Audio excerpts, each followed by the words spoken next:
করলাম, কারণ এমন না আলিশার সাথে ওর যোগাযোগ বন্ধ করে দিছি বা আমি কোথাও বলছি যে আলিশার সাথে ওর যোগাযোগ করতে পারবে না, ওর নিষেধ আছে। তো চাইলে যোগাযোগ করতে পারে, লাইভে এসে কান্না করার তো কিছু নাই, কল দিলেই কথা বলতে পারবে, দেখতে পারবে।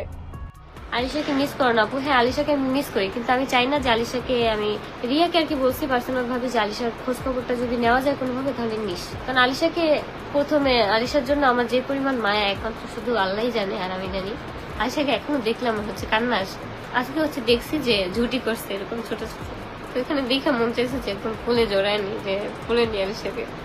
যাই হোক, আলিশাকে আমি অনেক বেশি মিস করি, কিন্তু আমি চাই না যে আলিশা পারপাসে ওখানে আমি ফোন দিব আর আমার এই ফোনটা নিয়ে এখানে নানা নেই কাকে নিয়ে আনবো। দেখো আমার আয়েশের কথা মনে পড়ছে, আমি আয়েশের সাথে যে দেখে আসছি আয়েশকে, আখির মনে পড়লে আখি এসে দেখে যাক, কল দিক, না নিষেধ নাই তো কোনো, এখানে কান্না করার তো কিছু নাই। এখানে এমন না যে আমি বলে দিছি আমার মেয়ের সাথে তুই কথা বলতে পারবি না।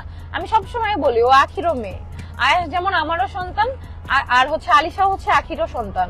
তো অবশ্যই ও সবসময় চাইলে কথা বলতে পারে, এখানে কান্না করার কিছু নাই আপু, এখানে ফোন দিলেই কথা বলতে পারে। ধরনের কথাবার্তা কি শুরু হবে চাই না। নাচের ছবিটা দেখে এত মন চাইছে যে করে নি। আয়শার দাঁত উঠানি আমি কতটা এক্সাইটেড। আমি 3টা ব্রাশ কিনে রাখছি, তারপরে পেস্ট কিনে রাখছি। আয়শার কবে একটা দাঁত উঠবে, আমি সেই দাঁতটা রেগুলার ব্রাশ করবো। খারাপ লাগে, কারণ আলিশাকে নিয়ে, মানে আলিশাকে দেখা যেত কি আমি মানে চুম্মা দিতে পারতাম না আলিশাকে।